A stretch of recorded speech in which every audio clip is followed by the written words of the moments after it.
This episode is brought to you by Boulay. Now, for those of you who operate within the search fund ecosystem, you probably already know that Boulay is the standard when it comes to quality of earnings reports, tax, and audit services. But for those of you who are newer to the community, consider this. Over the past 20 years, Boulay has worked directly with hundreds of search funds from capital raise to exit, currently assisting over 150 funds in the search phase and another 125 in the operating phase. They work with searchers across the entirety of the ETA journey, from issuing K1s to your investors during the search phase, all the way through to helping prepare your books for an exit at the conclusion of the operating phase. They are the industry leader in performing financial due diligence and creating Q of E reports that your investors can rely on. They provide a full suite of tax services, both for your search fund and for the acquired company. They perform the annual audits required by most debt and equity investors. And they also perform outsourced accounting services, acting as a fractional bookkeeper and controller for those companies whose needs might not necessitate full-time in-house resources. In short, you can safely assume that these guys get it. They've grown up in the search fund ecosystem over the past 20 years, and they have the reputation to prove it. To learn more, go to boulaygroup.com. That's BOULAY group.com.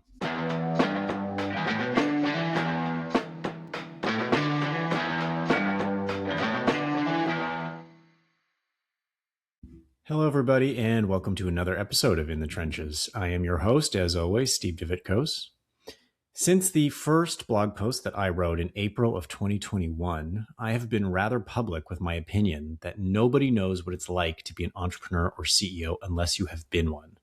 Personally and professionally, we face both challenges and opportunities that few others can relate to. Though many understand the rewards of company leadership, things like compensation, decision-making authority, and independence, very few understand the sometimes arduous journey that's required both to get there and to stay there. This is why it can feel genuinely lonely at the top. In spite of their best efforts, our spouses, our direct reports, and our friends simply don't understand what it's really like. More accurately, they can't be expected to. The point of today's episode is to give the uninitiated a peek behind the curtains, so to speak, and to provide but one example of what leadership really looks like at the ground level. My guest today, Rishi Sahel, is a great example of a CEO who has withstood more than his fair share of punches to the gut. As you'll hear in our discussion today, these punches included, but certainly were not limited to, an acquisition of a manufacturing company in the middle of COVID when lockdown orders were in full effect, a post-COVID supply chain crisis, a post-COVID runaway inflationary environment, a lost warehouse, an attempt to buy their primary manufacturing facility from underneath them, wire fraud, tariffs impacting a global supply chain and global customer base, and one unforgettable presentation to members of a local city council, all of which is about 1,000,000 miles away from the comfortable confines of Bain, where Rishi spent many years prior to pursuing his dream of acquiring a small business. As you'll hear, despite all of these challenges, the company that he has built has enjoyed incredible growth and success. But hopefully, better understanding the details of his journey will give you pause next time you're tempted to get too enamored with what seems to be an unambiguously positive headline. And in presenting Rishi's story to you, I don't at all mean to suggest that leadership is all downside and no upside. Quite the contrary, in fact.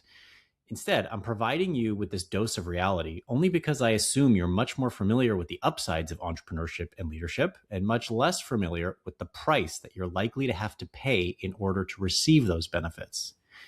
But before we get into any of that, allow me to conclude with my usual reminder that I am an active investor in search funds and the companies that they acquire through my firm, Mineola Search Partners, which is now investing out of its recently launched second fund. So if you're looking to raise a search fund yourself, or if you have an equity gap, I'd welcome the opportunity to speak with you. But for now, I hope you enjoy today's conversation with Rishi Sahel.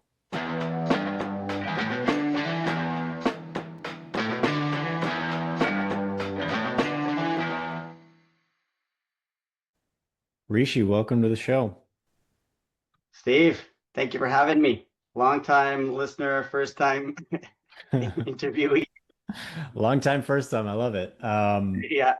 I'm excited to get into it with you, and as we were talking about before I hit record, I'm excited about the idea of this episode, giving folks who have never run a business before a look under the hood of what it's like to be a leader and what the realities of leadership look like, particularly in a small business context, and some of the challenges that we are asked to deal with before we feel necessarily equipped to deal with those challenges.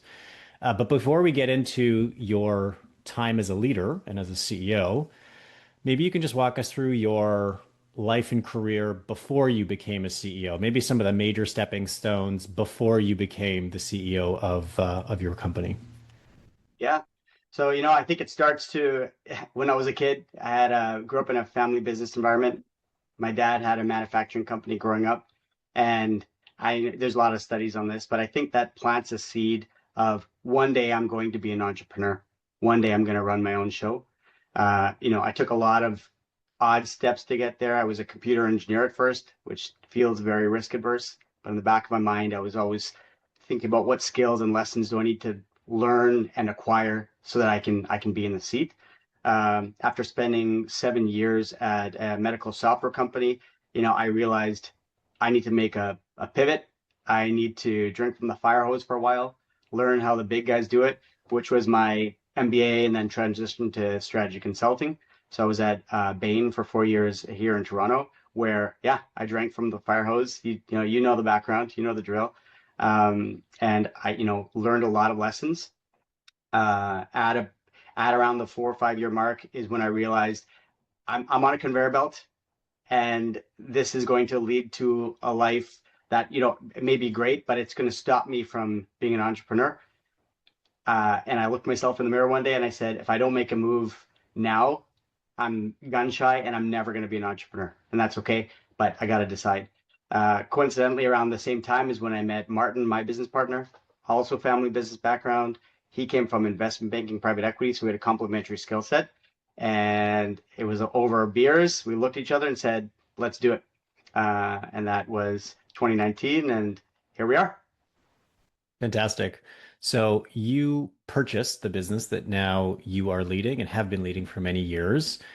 We're going to get to the timing separately because you bought it at a very interesting time, May 2020, which is probably self-evident as to why that was an interesting time to buy the company. But before we get to timing, I want to talk about the business itself because the business itself is super unique. And from a Mm, distance, one might be forgiven for thinking that it is quite different from what search funds typically acquire. So tell listeners, what does the company do? And why did you think it was a good asset to take a big bet on all those years ago? absolutely. Yeah. So we acquired in 2020. We acquired at that time, it was Orion Rope Works and Canada Cordage, two sister companies. And now Orion Cordage is a domestic manufacturer of industrial rope. So just for context, that's not garden rope or rope that you'd use for camping or tie down a tarp. This is specialty cordage for industrial applications. So end markets you can think of would be big power utility. So for lifting transmission and distribution scaffolding and pulling power lines across the country, big telcos for pulling fiber optic cables under the ground, commercial marine, Department of Defense, basically anywhere where there's big, heavy physical work being done, there's likely industrial cordage being used, right? And if you trace back its roots, Orion Cordage this year, uh, it turns 170 years old. So it's a staple part of the origin story of North America, right? We acquired 6 years ago, so that was peak COVID. Have made 5 acquisitions in total now, and have 120 employees across two of our big facilities, one in Ontario, Canada, one in Maine. And so that's some context about the business. And I we did face a lot of these questions up front, as you can imagine, of is this off the fairway from a search perspective? And I think our thinking at that time, it's best framed up, and I tell this story all the time, by a conversation we had with Gerald of TTCR when he was asking a question about the business. He asked the same question. He was like, in the community, we've got a general set of criteria that we look at when we evaluate a business. And while we want to back you guys, I see a bunch of X's. right? It's manufacturing, so there's complexity. It's non-recurring revenue. You do have commodity exposure, so externality, complexity. You've got a roll-up thesis, right out of the gate. Um, I see a bunch of X's. So, what excites you about this business? And my answer, Gerald, at that time was, Gerald, we've got these rules for a reason, right? This is rules-based thinking. The principle that they're solving for, the root truth we're looking for in one of these businesses is we're looking for the unsinkable ship. We're looking for a business that's going to stand on its own and buys the entrepreneur some time to find their sea legs while they find the angle to improve, transform, grow the business. Yeah. And what we see in this business is a 160-year-old company. It's older than Canada, decades long customer relationships, low single digit churn. Clearly, there's some product market fit. And while the revenue is not gold standard contractually recurring, it's highly actuarially repeating. Hmm. Rope is a consumable, so people use it and then they buy it again once they've consumed it. It's a very sticky business. And at the same time, while it's got this, long-standing durability, they've really underinvested in brand building and hunting.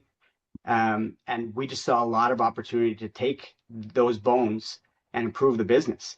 Um, so, in a way, it was checking those boxes of repeating revenue, high margin, low customer concentration, just in a way that your intuition wouldn't expect.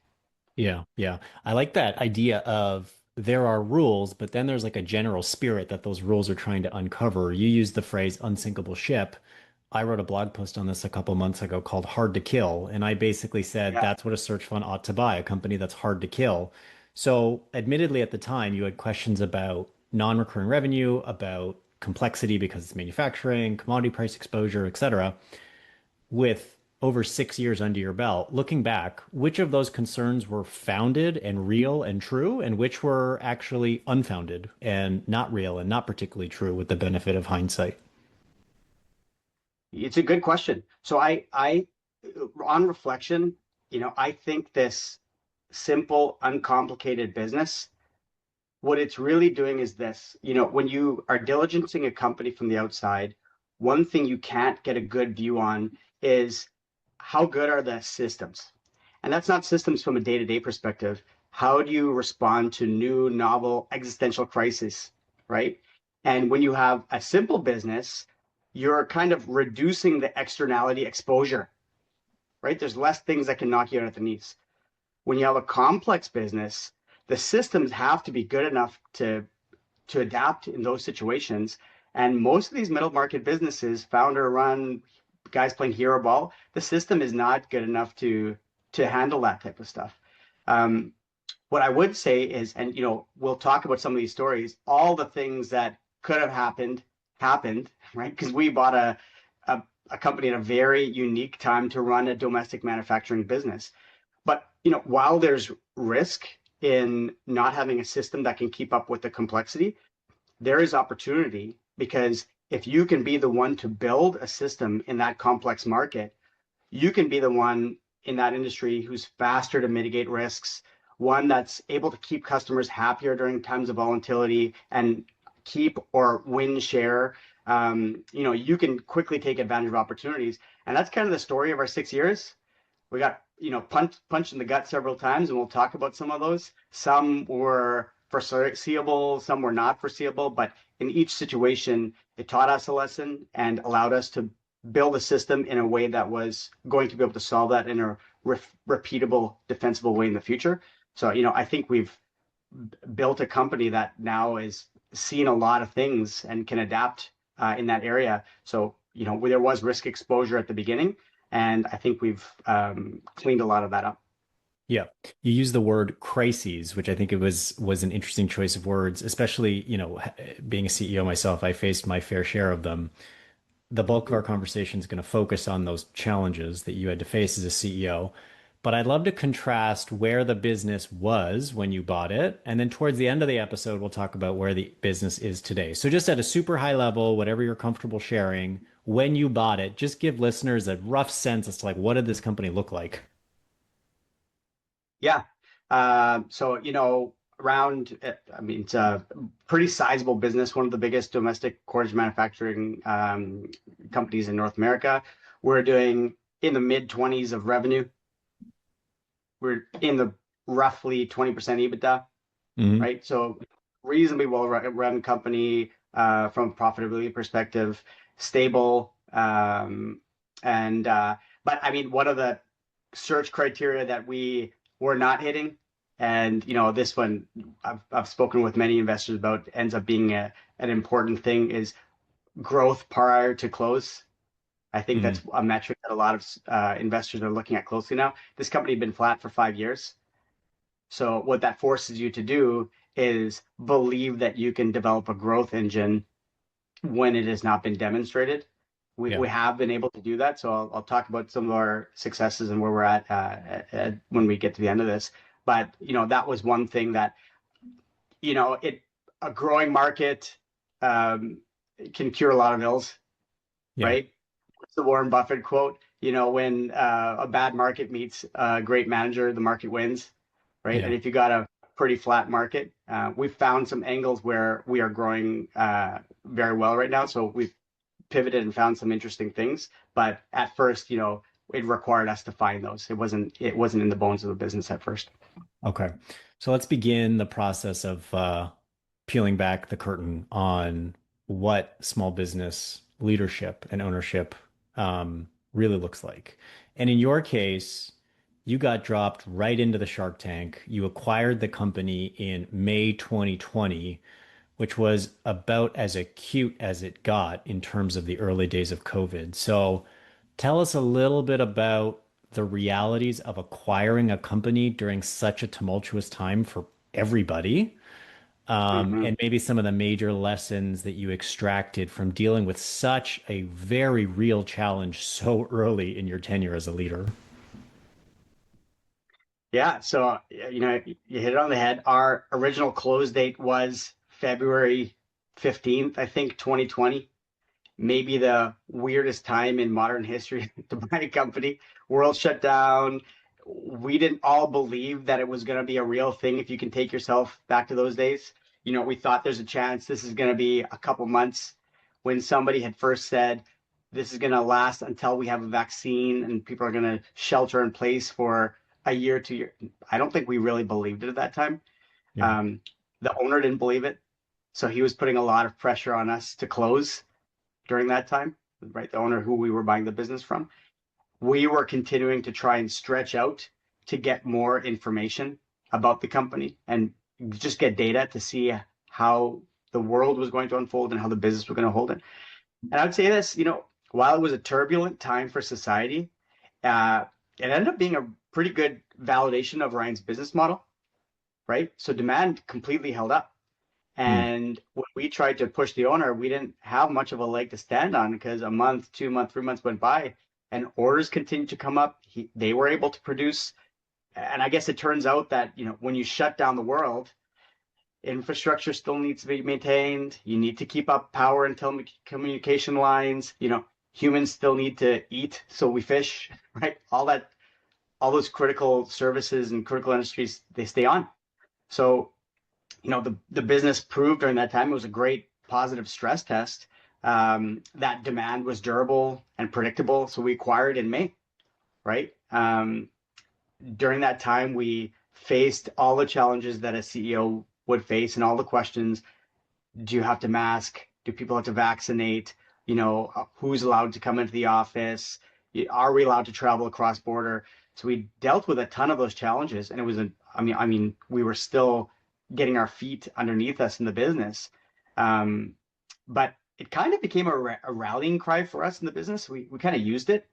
One of our values is our customers are heroes, right?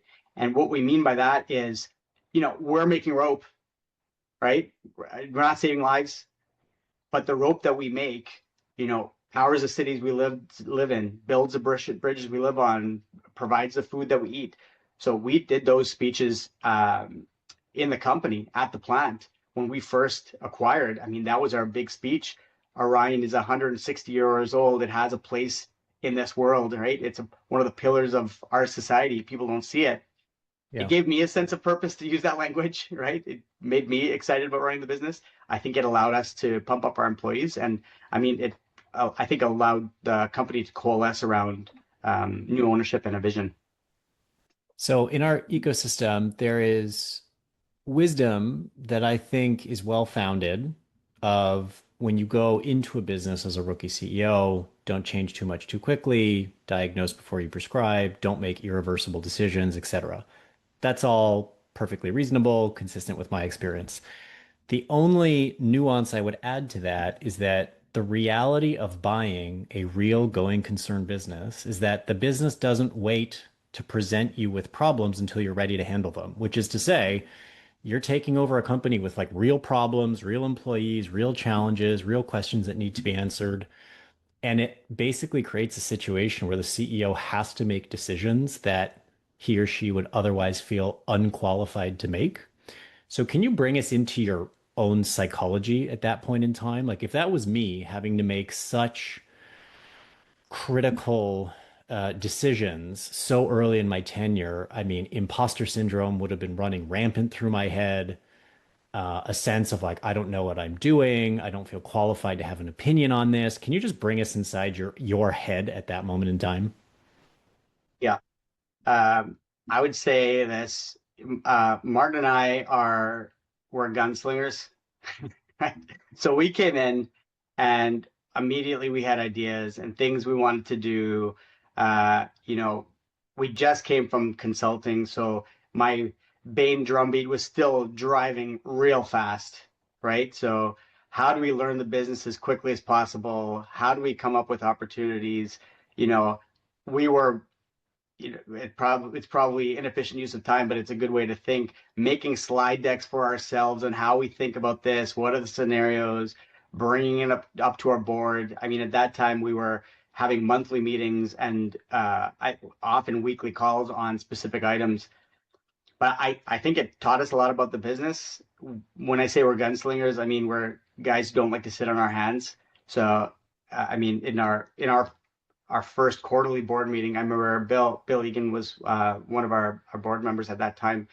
You know, he's like, I like being in this position because, you know, I'm holding you back rather than telling you guys what to do, which is Yeah. where I'd like to be. Right. So we weren't going to sit on our hands. I think making decisions and learning about the business was something we were excited about. Team was good. We had a president, and he's still with the business, who had been in the business for quite a while, came from an operations background, automotive operations background. He had seen a lot of things and was willing to get in the room and just debate things with us. So we could structure conversations and do the consulting thinking of, okay, what are the scenarios? What do we need to believe? And we had this gentleman, Steve, who, sorry, Steve is his name. I know it's also your name. I like him Steve, already. who had seen, he'd seen a lot of things and lived a lot of lives, and we were able to take that thinking and get to a high confidence decision.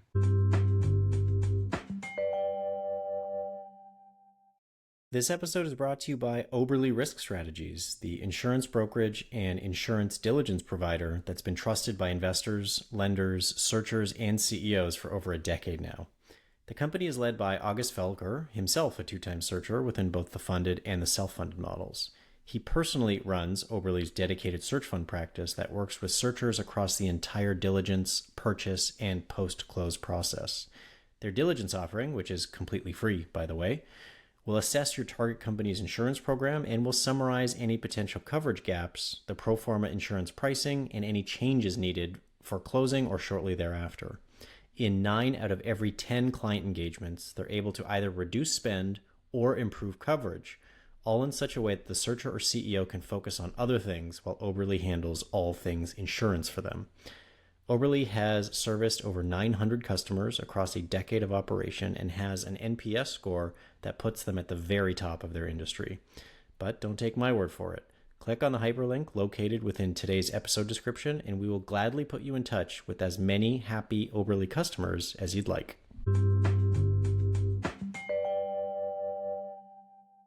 Yeah, interesting. I also love the reframing of an otherwise once in a generation challenge actually being proof of the business's resilience. I've never thought about it that way, but that's super interesting framing. So you begin your leadership journey having to deal with COVID. I also had to deal with that. I was still running my company during COVID, and I remember I still have some of the battle scars that I incurred during that period of time. Um, Fast forward roughly a year, you had to deal with a couple whiplash effects, for lack of a better way to put it, of COVID. One of them was the supply chain crisis that followed the particularly acute periods of COVID. So tell us about that. What actually happened? What challenges presented themselves to you? And then we can talk about what you learned from those challenges. Absolutely. So I would say this is the challenge where we carry scars from, right? So COVID we got through, learned a lot about the business, the supply chain crisis, and I mean related runaway inflation of 21, 22. That was a lot for our business. You know, if you recall, just for context, when we turned the world back on, the engine stuttered quite a bit, right? Inventories had been depleted across the system, so you couldn't get supply and raw material, and the stuff that was available, prices shot through the roof because everybody was trying to get their hands on what little was available while manufacturing booted back up. This led to runaway inflation across the supply chain. It also led to intense competition for labor because everybody had been at home and now people are slowly getting back to the economy. So domestic manufacturing means hard to get people. Wages are also increasing. Um, and then because manufacturers and distributors were trying to, go to from 0 to 60 at a cold start, it put enormous pressure on the global logistics systems. So freight prices shot through the roof as well. As an example, I mean, getting a shipping container from Asia used to cost us $1,500 in normal times, and during a period it was 10,000, 11,000 bucks to get a Wow. container. And we're manufacturing, so that is a ton of margin compression, right? Overnight. Not only that, we're a cross-border domestic manufacturer with a global supply chain. So we're exposed to every one of these shocks, getting raw materials, freight prices, labor, what's going to happen to market demand in the different industries, how do we prioritize customers, all those things overnight. Um, I'll give you one example, not to bore you on this or your listeners on this, but to make it real, just to Yeah. see how we felt. Polypropylene is a really good example of this insane inflation. Polypropylene is one of our raw material inputs. And for decades, it sits in this 60, 65 cent predictable range, right? And during COVID, manufacturers shut down. So polypropylene demand reduced and polypropylene went down from 65 to 50 cents. And we were printing, right? Because our demand's up, raw materials down. That's all our Yeah. margin. And we thought we're geniuses. Our investors were like, you guys are great, amazing, EBITDA's flying. And then when the world turned back on, polypropylene went from the 60s to the 70s to the 80s to the highest it had ever been in human history, 95 cents. And this company had not done a price increase in years. Prices are all over the place because we serve all 50 states, different markets, different distributors. Doing a price increase was a massive undertaking that the system was not built to do, especially Mm. overnight. So we were sitting on our hands for a bit, hoping this was going to come down. And then the Texas ice storms happened, and all petrochemical production shut down across North America. And polypropylene went from 95, highest in human history, to a buck 40 overnight. And I mean, we're bleeding at that point. So we had to immediately do a polypropylene surcharge. It taught us a ton about customers, who buys from us, what their supply chain looks like, how much notice they have, how we interact with them. It taught us a lot about international sourcing and spot buying and how we think about what we buy, when we buy, what we store. This was a crisis the business had not faced before, and it Yeah. all happened at once. So, we had about a year, a little bit more than that, of experience. So we understood the business, but this is when we had to make a ton of fast, hard overnight calls. Yeah. And that was scary. We still carry scars from that, but I think the business massively, massively improved since then. What did you learn about either the company's pricing power or just the idea of pricing power in general as a result of that experience? Yes. So part of one of our theses at the beginning was this business is sticky, low churn, because it is at Bain we used to say low part of the cost bar, high criticality of failure. Yeah. So like a power utility, for example, that buys $1 million of rope from us a year, yeah, you can go to Vietnam and save 10%. So, okay, you saved 100K. No engineer is going to risk their career on a 100K project when their OpEx spend is $10 billion a year. And if the rope doesn't show up or if it's not exactly right, you stall projects or somebody gets hurt, right? So we believe there was pricing power. It had not been tested. Right. We were new CEOs. So academically, we believed it, but I was horrified to pass through this price increase. Yeah. Yeah. So we passed it through. And what we did, and I mean, I love data.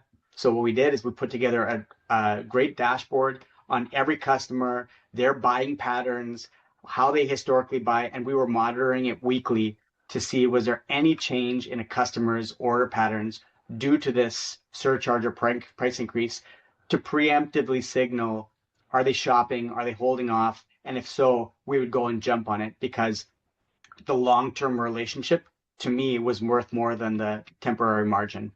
So we solved it with data. We learned a lot. We learned we do have more pricing power than we expect. Yeah. Um, Even though it was our thesis, maybe it was a reconciliation of our academic belief that it was there and our intuition about can we raise prices and have people hold on.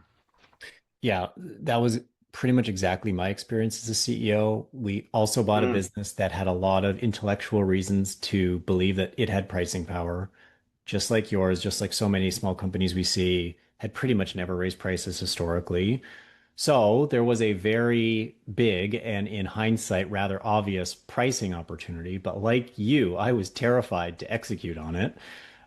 yeah, Um, my only regret, and maybe this is just one of those lessons that you can only learn and appreciate after having done it, is I wish I moved faster and I wish I increased prices more than I actually did because I clearly underdid it because I was fearful.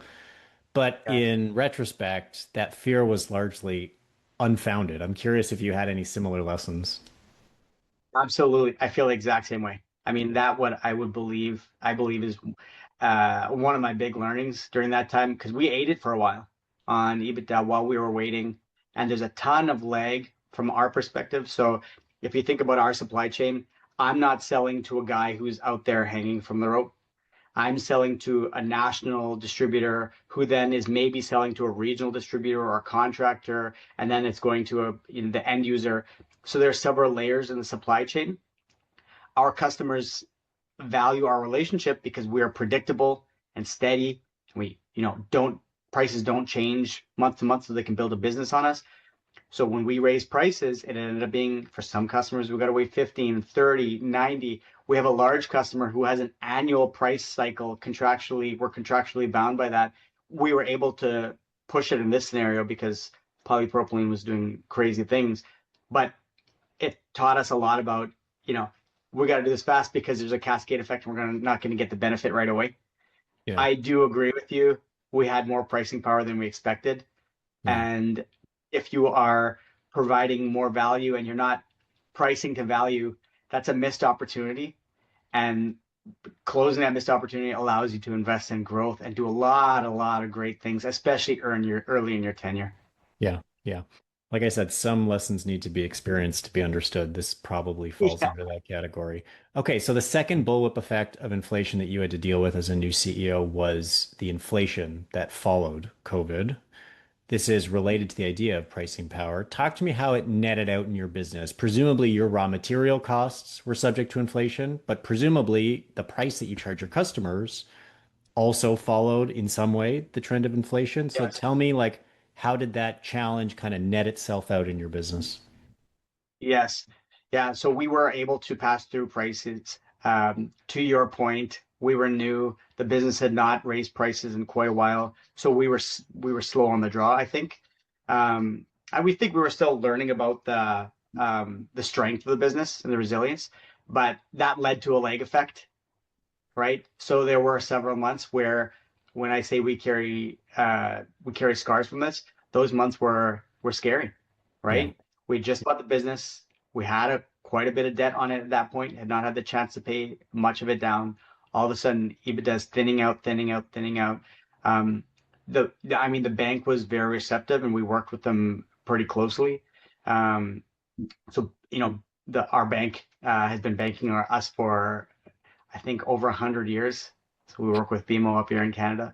I think we're one of their five oldest clients. So, That's cool. anyways, we faced a lot of challenges during that time, during thinning gross margins, thinning EBITDA. In the end, we got there, and margins did recover, Mhm. right? So we were able to pass through that price increase. Customers were understanding. And I mean, it was a great lesson. We didn't have to suffer during that time, right? To your point, we didn't have to. We thought we did. But if we'd been a little quicker on the draw, I think, it could have changed quite a few things about how we operated for the next year and change after that, right? With Yeah. more confidence. So your next two punches to the gut were real estate related. These two happened roughly 2 years into your tenure as a CEO. So we'll start with the first one.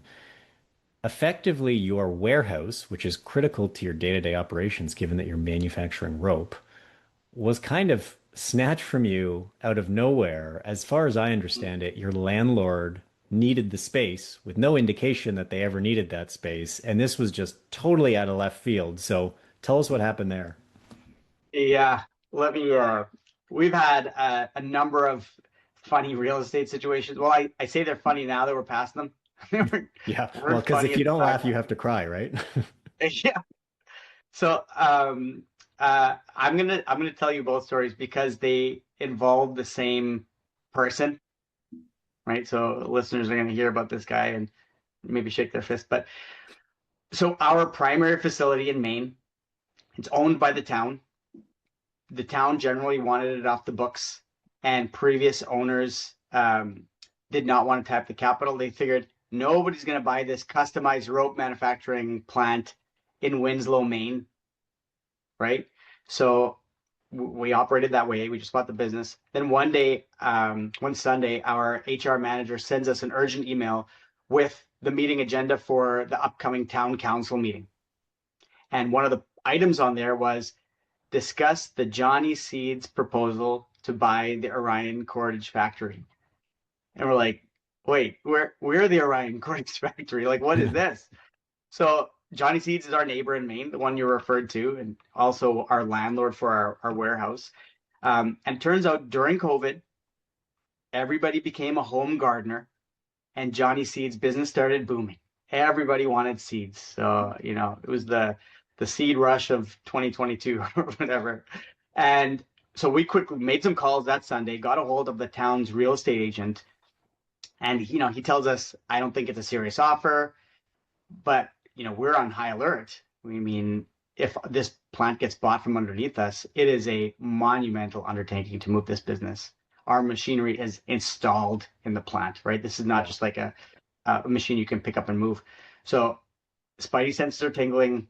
Something weird is going on. I get on the next plane out, meet with the town manager that morning on Monday, and then get a slot to speak at the town council meeting, right? So speak in front of the town. And I mean, if you can imagine, this is, we're in Winslow, Maine, and the other items on the agenda are, they're talking about, should we buy a new fire truck for the town?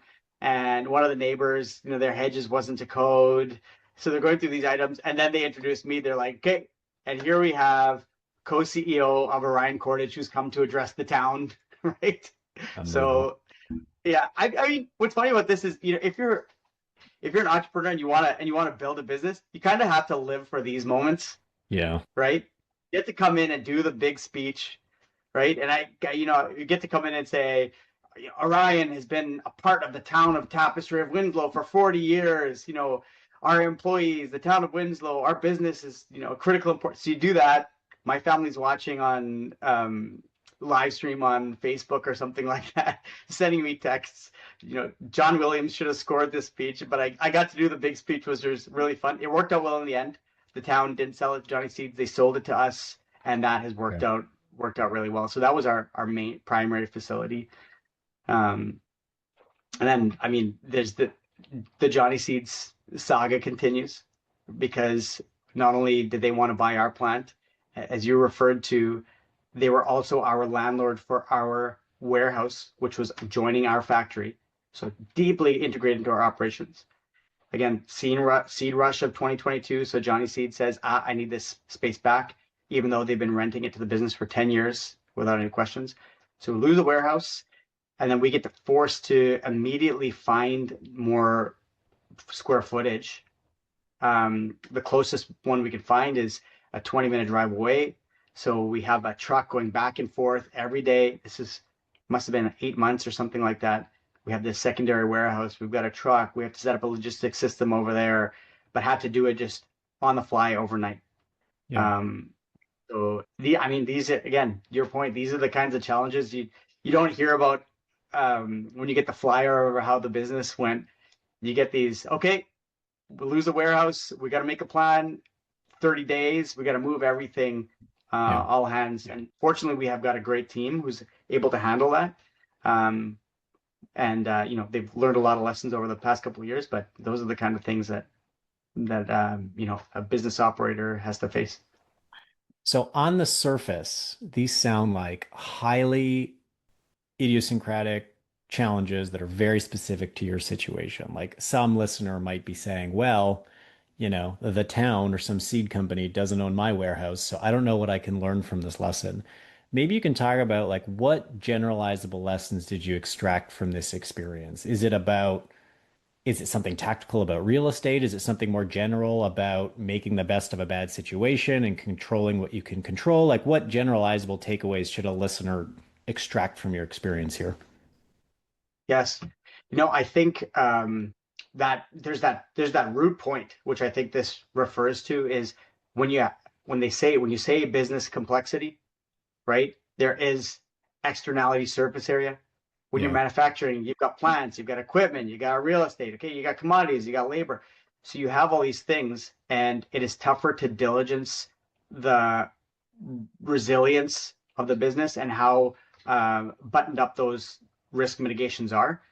So in a business like this, it has to be worth it, right? Because it takes work. I mean, now we've really built up the business so we understand all those areas of exposure. And because we've seen a bunch of them, we had to do the work to really build a system. But I mean, that is an important point. When you have a complex business, you're not sure what externalities are going to hit you. You Mhm. can't predict, right? Yes, you're not in Winslow, Maine. You don't have a factory. Maybe you're somewhere else and you believe it's there, but there is potential risk exposure. So you just have to make sure you have your hands on the system. And I would say an important way about running the business is when you solve a problem once, try and solve it forever. So Mm. now we're in a situation where all our real estate is, you know, either under our control or under our very long-term locked-in uh, contracts, right? We know the landlord, and those are no longer something that has to keep us up at night. Yeah. Yeah. Um, I like that so idea of solve a problem forever. Um, on this issue of complexity, if let's say you were an investor and someone brought to you an otherwise attractive opportunity, but it screamed operational complexity, right? Just day-to-day complexity. Some investors would dismiss that opportunity out of hand. Doesn't sound like you're one of those people. Sounds like you might still be interested under the right circumstances. So, in light of your experience, if you were to look at a business that has high day-to-day complexity, what other elements have to be there to make it an attractive opportunity for you? yes, what we liked about this business is just I would say the asymmetric risk, right? Return. If you look at a business like this, the chance of either losing money or having pretty subpar returns, like I would say was low, Yeah. right? This business had been around as long as Canada. If we come in and we tank the business, then maybe we just shouldn't be in business, right? The business is going to continue being a going concern. It is also pretty cash generative, so you can put a healthy amount of leverage on it, and just through leverage and debt pay down, your floor of return is quite solid. Yeah. right? Yes, externalities are going to happen.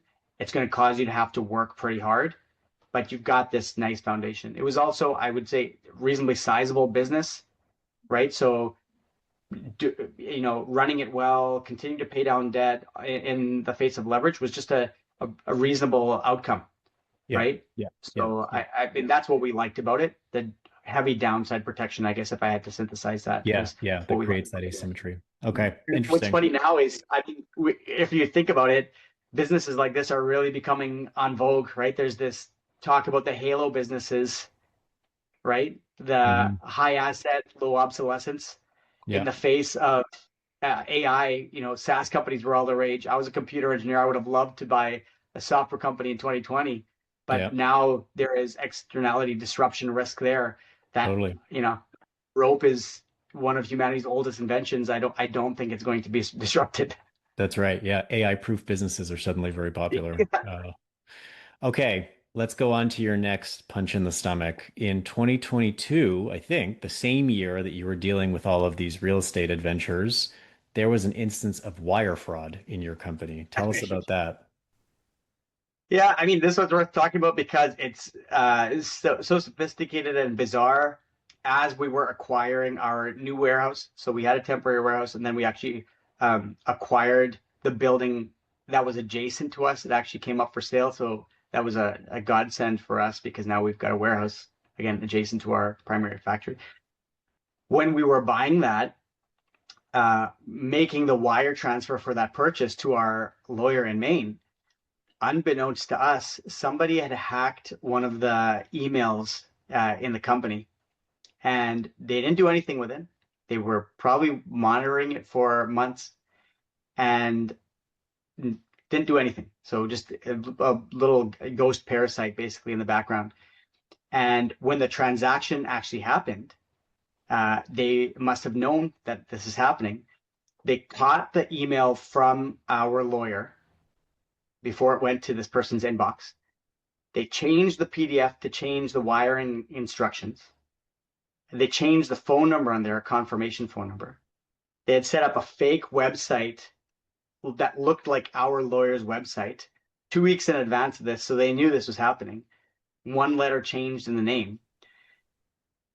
So when this person got this PDF, they had the wrong wire instructions. They called the number, which was in the signature of the lawyer. It was in the signature of it was in the PDF. It was on the fake website. Talked to a person, confirmed the wiring number, teed up the wire, got it approved by somebody who's followed the same process, and I mean it was wire fraud. Wow. I mean, what's nice about this is we caught it, so we waited a day. Information, the wire didn't get through. Waited 2 days, wire didn't get through. So we reach out to the bank, and all of a sudden, this person's email box blows up with a bunch of spam because this person was monitoring, making sure they didn't reach out to the bank, so they just blew up their inbox. We got on the phone. This was like me, Martin, Seema, my wife was like looking up the number for the FBI, all this type of stuff. So, I mean, to your point, when you buy a business, it's a family affair, right? Yeah. And we informed the FBI. We were not able to put a stop payment on it. This wire went to 5 different accounts, but the FBI, was able to seize those accounts in time because we got this out Friday. If we had waited till Monday, it probably would have been gone. And Wow. this was a significant amount of money, and we got all the money back. So it How was long a did that crazy. take from start to finish to get that money back?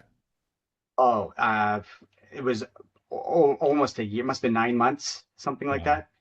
Because the Wow. process is complex. The FBI has to go and essentially sue the individual banks for the money back because the principle is you don't want the FBI being able to come to a bank and just take money for some reason. They have to follow a hard process, Yeah. right? Otherwise, people are worried about what stops the FBI from seizing my account.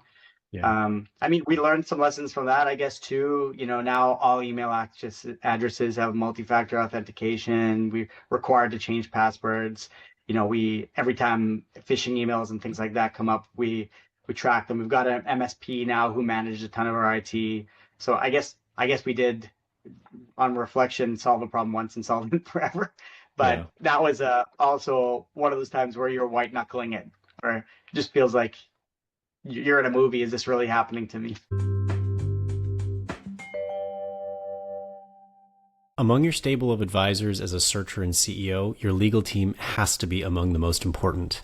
If your experience is anything like my own, you're likely to find that your relationship with your legal advisor will span at least a decade and will touch on every single aspect of the journey, from creating your first legal entity to issuing your first LOI, all the way through to due diligence, acquisition, day-to-day legal questions that will arise during your tenure as the CEO, and finally through to the sale of your company. For these reasons, who you partner with isn't something to take lightly. This is why I'm thrilled to be partnering with Kilpatrick, a law firm that is continuing to build upon a foundation that was created over 160 years ago. The firm has more than 650 attorneys across 22 offices worldwide, with clients ranging from startups and search funds to more than 1/3 of the Fortune 50. Kilpatrick is very active within the middle market, having closed more than $3.5 billion in transactions in 2025 alone. The firm has a dedicated search fund team who works with searchers across the entire lifecycle of the journey, from inception through to acquisition through to exit. When you work with a Kilpatrick search fund attorney, you'll have the confidence of working with someone who has seen it and done it many times before. To learn more, go to ktslaw.com/ETA and tell them that you're a listener of In the Trenches.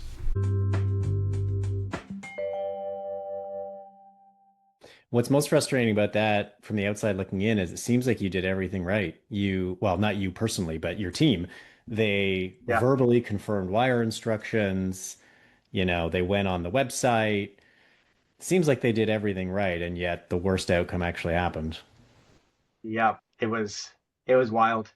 Fortunately, we were able to stop it, and we don't have to look back and think about what would have happened if we didn't get the money. Yeah. Um, but yeah, it was a wild time. Just Oh, sheer disbelief at one, this is sophistication, and then two, that it really happened to us, right? yeah. Unbelievable. All right. Well, the fun does not end there. In 2025, tariffs started to become a very real consideration for a lot of companies, not just in Canada and the United States, but across the entire world. You mentioned that you have a global supply chain, you have a global customer base, so clearly tariffs were very relevant to you. Talk to us about what happened inside the company once tariffs started to become a real thing. Yes. So this was fun. Um, so again, for context, we've got a global supply chain, meaning we buy raw materials from the United States, from Canada, from Europe, from Asia, right? We've got shipping containers coming from all over the place. Not only that, we're a cross-border manufacturer with segmented manufacturing. So they're not redundant, it's not redundant manufacturing in each of our plants. They produce different product categories. And what that means is stuff that's made in Canada could go to Canada or the US. Stuff that's made in the US could go to the US or Canada. Some products are partially made in the US, shipped to Canada, finished, shipped to either country, and also the reverse. So, deeply, deeply integrated companies or manufacturing plants. And in 2025, when there was, I don't know how you say it, a complete upending of the global trade landscape, it was a series of curveballs. Hmm. And I would say it was mostly the uncertainty that was so jarring. If one thing happens, we can plan around it and our business can handle this. But if something happens and then it gets overturned the next day and then a week later it gets overturned, Yeah. how do you plan for that? And the outcomes for us were, I mean, there were several different outcomes. One is, were we going to get hit with tariffs on raw materials that we imported? And we've got a diversified supply chain so we can adapt. But the quantum and the timing was changing every day. If you remember, China was like 20%, 30%, 50%, 100%, 120% tariffs. And we've got shipping containers that are on the port. And this is going to cost us a ton if we actually end up shipping it. So just daily. Second was, USMCA, right? The United States and Canada have an agreement. And was there going to be some disruption in that agreement? And was it going to leave us with internal tariffs that we would have to adapt around? And then three was, what would the macro effects on this be? right? We can handle our internal operations, but what's going to happen to customers? Is it going to cause a recession? Is it going to change customer demand or shift customer demand? So we ended up having to, I mean, the team was putting together scenario after scenario of what we do here, what we would do here, which I mean, that's how we operate now, right? We Mhm. we knew we couldn't wait until the data was here, right? Because it would require big changes. So we were scenario planning. I remember I was overseas for part of this time, and I was up till 2 or 3 in the morning waiting to see what tweet was going to come out after key meetings, which was, I can't believe I'm saying that. It was crazy. I know. Was on Twitter, or sorry, X, refreshing and refreshing to see what the outcome of, the latest meeting was going to be. Um, but I'd say, in the end, it was a lot of work, for the team, a lot of bandwidth for us. It was an ultimate test, I think, that we've been waiting for, right? So all the systems we built around supply chain resiliency, looking at our customers, how they're ordering, all that type of stuff, spot buying, holding inventory, all that type of stuff. Um, all those tests that kind of built us into a company that could manage this, Hmm. right? So could we use our strategic sourcing to hold on to margin, or maybe as an opportunity to where our competitors were having to raise prices, us not have to do that? Could Yeah. we gain share where there were tariffs on import product, or our competitors, if other competitors couldn't get supply, could we go use this as an opportunity to go and pull share? I think this upending is still evolving. Um, but there is a real push to reshore domestic supply chains. People have said that for years, and it's been, um, you know, it's been talk. It hasn't been action in the past. But now we're getting a lot of receptiveness from prospects that we hadn't heard from for years, because they're looking to get more predictable supply, predictability on costs, reduce their storage fees and things like that. And honestly, keep jobs at home has become an important point for both Americans and Canadians. So, Yeah. I'm excited to see where this one lands. It did require a lot of blocking and tackling, but I mean, it was a test of I believe, our new resilience. Does it at all color the way you think about the merits and risks of like an international supply chain or an international customer base? Or is this just like an inescapable cost of doing business when you have either of those two things in a company? Yeah, I think now we're in a place where we've got redundant supply for ourselves. So when there were tariffs here or there, we can adapt. We've got supply in North America, we've got supply in Asia. So I mean, it just means you've got to be smarter about the supply chain and more resilient, Hmm. right? I think when we bought the business, it was done a lot more casually. And again, a little bit more hero ball, where somebody was like, I can get a good spot buy price. Now we have a raw material tracker that comes out every month, which helps us, tells us what the forecast is for the next several months on individual items. If it's going to spike, we start reaching out to our diversified supply chain. Um, I think that's part of the system we were talking about, but uh, diversification, I guess, is Yeah. is the answer. Yeah. And part of diversification is international sourcing. Yeah. Okay, so let's move on from some of the more acute gut punches, although maybe there's gut punches contained within the following topic, which is bolt-ons, acquisitions, integrations, etc. At the beginning of our conversation, I think you said 5 bolt-on acquisitions since acquiring the company 6 years ago. Before we get into the details of all of that, or pardon me, rewind to 2019, 2020, before you had bought this. Were add-on acquisitions a meaningful part of your original investment thesis? Yes. So day one, when we acquired Orion Ropeworks and Canada Cordage together. They were sister companies. So those are our two first acquisitions. We've done 3 bolt-ons on top of that, so 5 Okay. total. We had one essentially lined up, and we did close on that within 6 months of our first first primary acquisitions. Okay. So So it was part of the original investment thesis, and your first bolt-on was yes, made 6 months after the platform yes, was acquired. correct, correct, right? So Got it. that is a little bit of us being gunslingers again. We don't like to sit on our hands. We see opportunities and we feel like we can move fast and figure it out. Um, I part of this, why roll up the rope space, I guess is a logical question. You wouldn't think it, but there are many subscale cordage manufacturers across North America. These guys started up in the 70s, 80s, 90s. Some were hobby shops. Some developed niche products to serve a few regional customers. Many didn't make it, and the few that did grew to, low seven figures in revenue. They were, you know, sticky. It was sticky business because it wasn't worth it for a customer to shift, right? Again, low part of the cost bar, high criticality of failure. Yep. after after overhead and owner salaries, they're not enormously profitable, but they're nice lifestyle businesses. Hard for an independent sponsor or someone else to buy because they're not making a ton of money. It is a lifestyle business with Yeah. the way that they operate.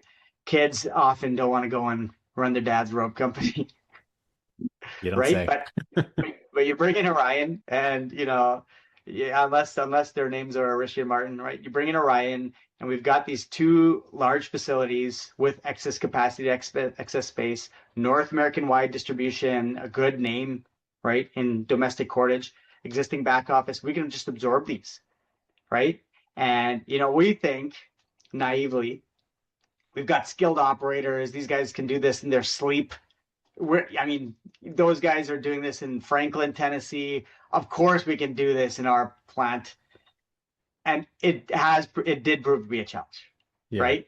Yeah. Um, there's a little bit of consulting or private equity arrogance to that. Oh, those guys are doing that in rural Georgia. Of course, we can do it.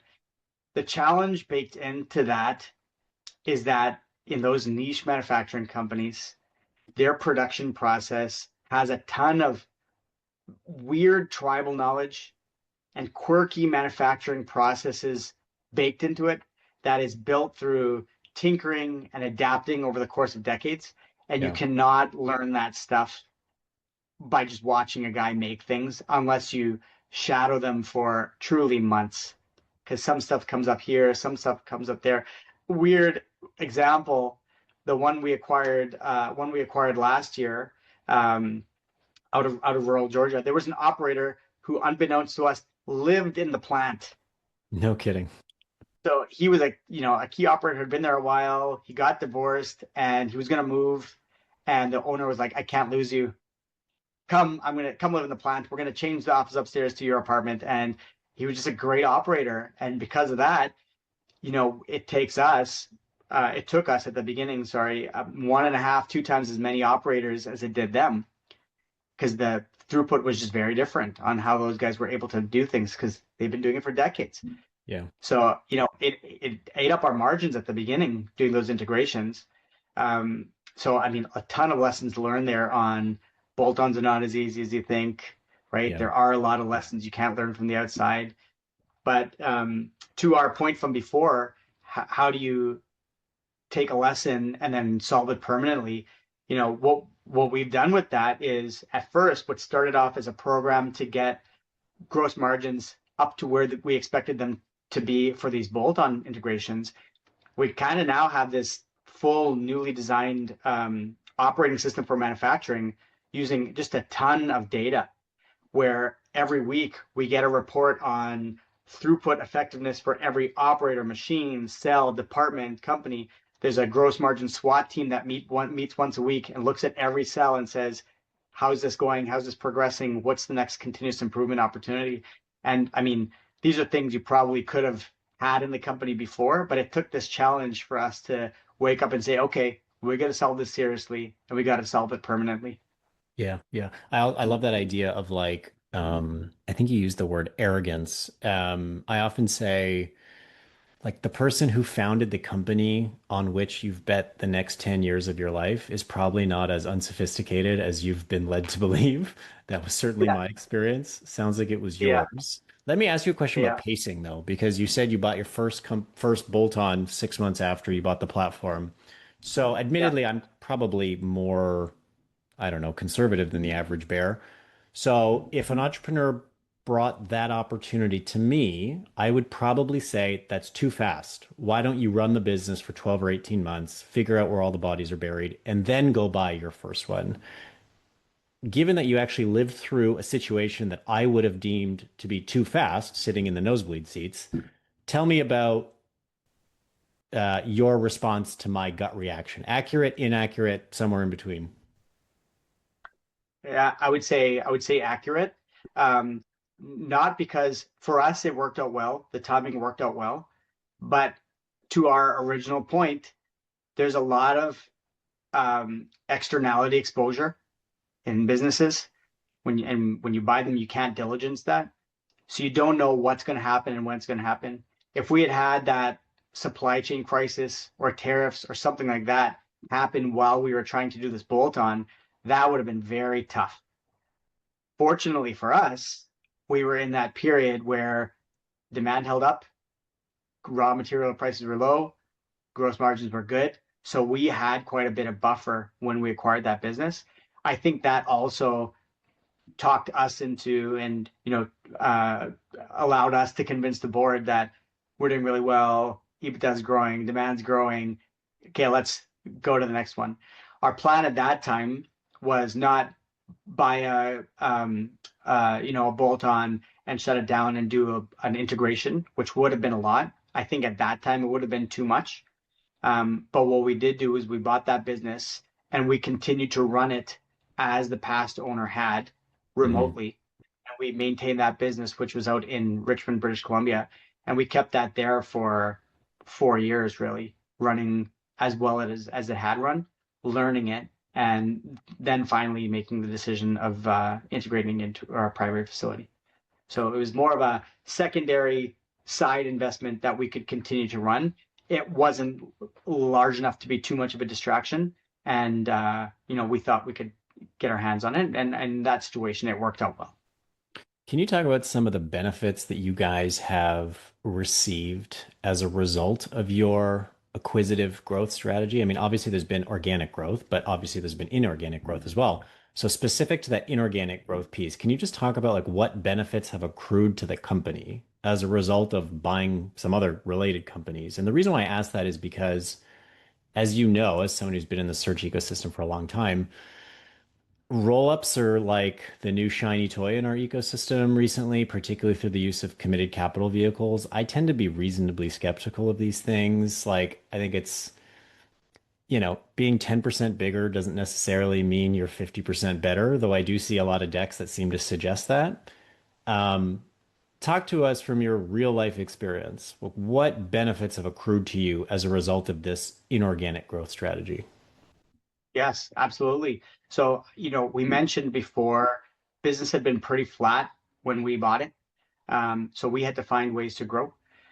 What's nice about those smaller bolt-ons, and maybe this is not a translatable lesson, but it was true for us, is those guys were really hamstrung by capacity. You've got a solo operator, he's got his eight solar entrepreneur, he's got his eight operators. He can only make so much. In many of those cases, they're bursting at the seams. They are turning away orders, right? Because they have a niche product. Uh, Over time, they just haven't reinvested in the business because it is truly lifestyle business. Yeah.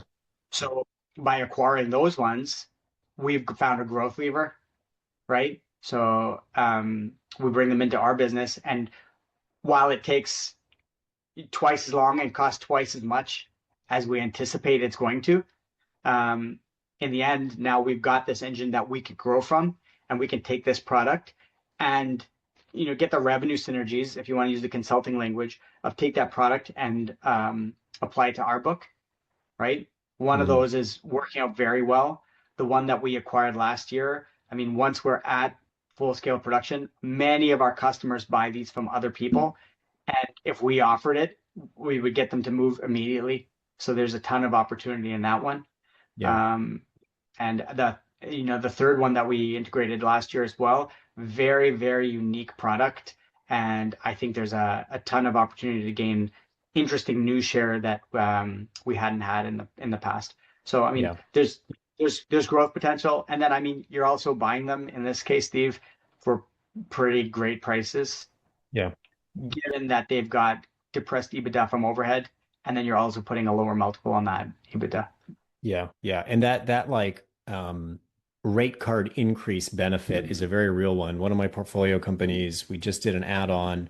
We bought a similar company selling similar services to similar customers, and Mm. both benefited from high switching costs, but their prices just happened to be 20% lower than ours. And 4 years ago when we first bought it, we underdid the price increase. We did the same. We made the same mistake that you made, same mistake that I made. So now we are more confident in our pricing power. So basically, overnight, we just moved their prices to our prices. We didn't lose a single customer, and there's a 20% uplift that bought down your multiple the first week that you owned it. Yeah. And I on that one, Steve, I go back and forth. Maybe it's because I don't want to learn lessons. Who knows? There, the benefit of raising earlier is, you get some additional debt pay down. Maybe you get some cash to fund growth. But if you get to where you get and it takes a little bit longer and it was slightly less risky because you understood the business and got more Yep. comfort around the price. I'm talking myself into it. Steve, you're right. We should have raised prices early. We both know. So, okay, so we just articulated a very real benefit that we've seen in your experience and in mine. What was unexpectedly hard about acquiring and integrating these companies? What would Rishi of 2020 be surprised to know was so darn difficult about inorganic growth? Yeah, particularly in manufacturing, if you're doing an integration, these niche manufacturing companies, they there are lessons that you just cannot learn from the outside on how to make things, right? And I could give you dozens of them, right? Where there was one guy in one of the plants who was super tall. And because of that, he worked in one of the departments, which allowed him to go up and go down pretty quickly. It's odd. One of the steps required spraying mineral water on the fiber so that it didn't stick and break. Nobody knew any of this stuff there, and there are dozens of those things. Yeah. So when you're acquiring, know that you're going to have to learn these lessons that these guys took decades to learn, and you're going to have to learn them fast. Maybe if you get a chance, go and have an engineer job shadow for weeks. Maybe bring one of the operators from there and have them come and work with you for 3 months to teach you those lessons. But it is harder than it looks, and you just got to be very humble that you're not going to be able to solve it. We're not better than them. They're Yeah. very good, and that business has existed for decades for a reason, right? Yep. Um, Yep. that's fun. Well, okay, so let's bring the conversation to the present. We talked about in 2020 had been run by an owner who had owned it for a very considerable period of time. I think you said around 20 million in revenue, wasn't growing all that much. You had 6 years of gut punch after gut punch after gut punch. We talk about a business that's hard to kill. Sounds like you've got one. Um, Talk about what does the business look like today, even in spite of the fact that you were dealt all of these tricky hands. Yeah. So I'd say the biggest thing was mostly timing, right? You get punched with this, and it causes the team and you to shift your focus to handling that situation rather than the growth. Um, but I mean, if I talk about it on the face, we were mid 20s in revenue when we bought, and I mean we're on track. We've landed a big customer here that's running right now, and when that's all in the business, we're going to be beating base case revenue. So we'll be ahead of where we were predicting the sim.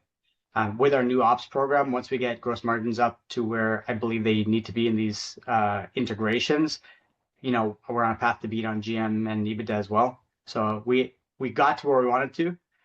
It was not a linear path, right? As we just talked about. I mean, Yeah. we've got a ton of other stories that we haven't covered. And if you or any of your listeners wants to grab a beer and talk war stories, I'm happy to do it. But it wasn't a linear path, but I mean, we got to where we wanted to. I would say the other point is I think we underestimated the importance of having a really good system in a business like this. And now we have built a very good system that was not in the sim, right? That Yeah. was unknown to us. So, I mean, if we talk about how we got there, we rebranded. It's fully Orion Cordage. We've built a hunting engine now for organic growth. When we bought the company, there was not even a CRM, right? There was account managers who would manage their territory and keep their customers happy and handle inbound requests when people truly called them because of word of mouth. But now we've got outbound marketing. We present at trade shows. Obviously, we do pipeline tracking and very detailed customer reviews and things like that. All the basic business hygiene stuff. Yeah. We've developed a few new product lines, which I think are going to be the growth engine for years to come. I'll give you a small cocktail party story. I've stayed out of rope for the most part, but I'm going to go on Let's right do now it. because Let's do I it. think it's fun. So even though rope is older than the wheel, there is still innovation in rope, right? So generally, you make rope out of nylon, polyester, polypropylene, old world synthetics. We're now making rope out of high modulus polyethylene. So if you think about it, this is like a Kevlar type material. You make bulletproof vests out of this. So that fiber is a very modern technical fiber. It's stronger than steel and an eighth of the weight. So when you make rope out of it, it is replacing chain and steel wire because it can lift 100,000 pounds. Right? It's got a tensile strength of 100,000 pounds, but it's so light that it floats, uh, dramatically reducing injuries, making it much easier to handle. It lasts way longer because steel and wire abrade, chain and wire abrade against itself and rust. And this stuff, when they did an exercise where they put it on a big mooring vessel, the chain you had to replace every 3 to 5 years. This, I think, in some cases lasted longer than the boat, right? So it is a market because it's taking share from chain and wire that's growing at high single digits. And we did not have a place in this market. So we're now on a push to earn our fair share. We've developed a catalog and it's been growing very nicely over the last 2 years. And I think it's a growth engine for the future. But cocktail party story for you. There's rope that's replacing chain and wire. It's crazy to me to believe. I'll bring you to the factory one day and you can have a look at it. I love that. So I love that. And it led to a question that I wasn't planning on asking you, but I feel like I have to now because what I heard behind your answer is a passion for the product that you're selling. So I want to ask you about this concept of passion because in our little ecosystem, this is a recurring FAQ. A lot of people say, with the best of intentions, go buy a business that you're passionate about. Make sure you're passionate about the product or service. I don't know if that's the right question to be asking because I sold software to trucking companies. Guess what? I was not passionate about software. I was not passionate and am not passionate about trucking and logistics. But I was Mm. passionate about entrepreneurship. I was passionate about the idea of building a business. I was passionate about control and independence and freedom and autonomy and making decisions that others could rely on. Like I was passionate about that stuff. It sounds to me like you've developed a passion for the product that you're selling. So based on your experience, if some young entrepreneur came to you and said, Rishi, I've been told to buy a business that I'm passionate about, what would you say to that person? Yeah, I mean, very interesting question. I think passion, purpose, mission driven, all those kind of things, they can mean many things. I think the value is, you need to have a vision or a beautiful destination that you're chasing, because during hard times, you just need something that's going to uplift you. Yeah. And during good times, you need something that's going to help rally the team. In some cases, I mean, now all these tech companies and software companies, their vision is, we're changing the world, all that type of stuff. What I found for ourselves in this business, and I mean, I guess the root point is you got to find your passion in the business. You have to do it. You have to find something. And I mean, it came from that thing that I talked about earlier on, right? I sat down and honestly, I struggled at the beginning. I said, why do I love this? What do I care about here? Um, and what I learned to develop a passion for is the company, right? As itself, the people and the business and the legacy, right? I mean, there is a story that we can tell around Orion being 100 and now 170 years old, serving the people who make the world work, Yeah. right? Yeah. I mean, we did it during our first speech. The power we use, the building, the bridges we drive on, the food we eat, we did that. And by having that vision, and just sticking firmly to it and wanting to see Orion win and wanting to see my people succeed, I mean, that absolutely what gets me up in the morning and gets me past the obstacles and the challenges, Mhm. right? I mean, that's kind of what being an entrepreneur is, right? You gotta love the business, love the process, right? Yeah. Um, Yeah. and I mean, looking back now, I'm so proud of the people on the team and how they've grown. You know, you see them as an entity that you can have, a passion and pride over. Yeah. One concluding question for you. Um, Almost all of the challenges that we discussed today, somewhere in your answer, you said something to the effect of, I couldn't have known this. I couldn't have prepared for this. I couldn't have diligenced this away. Another FAQ that I get is, hey, I've never been a CEO before. How can I prepare if I can prepare at all? In light of your experience and in light of all the gut punches that you guys have had to navigate as a team, I'm curious, what would your answer be to that question? Mm. I think it's twofold. Uh, Upfront, during diligence, find people who've lived that experience as closely as matching as possible. So people who have been in the same industries, serve the same customers, same geography, all that type of stuff. I mean, your podcast, and thank you for doing this, is great for that. You're passing the wisdom of the community to everyone, but try and find some people, test the business with them, ask them, what am I not thinking about? What am I not thinking about? What am I not thinking about? Until you get to the root and you have your laundry list of things that you should be prepared for, right? Yep. So that's point one. And then, I mean, point two, as we know, is prepare to be unprepared. Things are going to happen. You know, there's this great saying that I love: the obstacle is the way, Yeah. right? There's no linear direct path, and the guys who do find one, it's very easy for them. Screw those guys.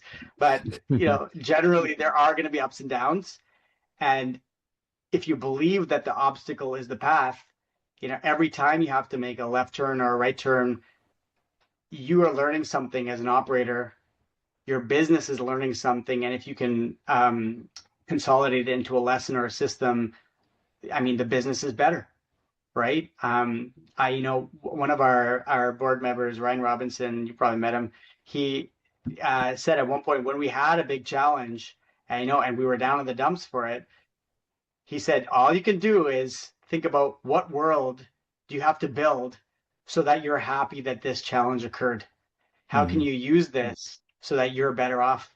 And when we see those challenges, we that's how I view them now. So I mean, talk to a guy up front, wisdom of the community, prepare to be unprepared. Yeah, love it. I This is probably clunky wording, but I often say entrepreneurs are superheroes. And I think people who have never run a company before, who have never been an entrepreneur, not only do they not understand that, they almost can't be expected to understand that.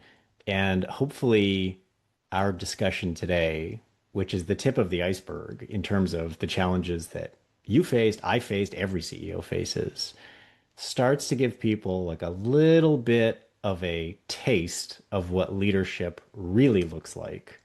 And it makes me feel even stronger today than I was an hour and a half ago. But the fact that entrepreneurs are superheroes, and I think you're one of them. So I appreciate you joining us today. Thank you so much for your time. And again, Steve, thank you for everything you're doing for the community. I appreciate it, and I've learned a lot from you as well.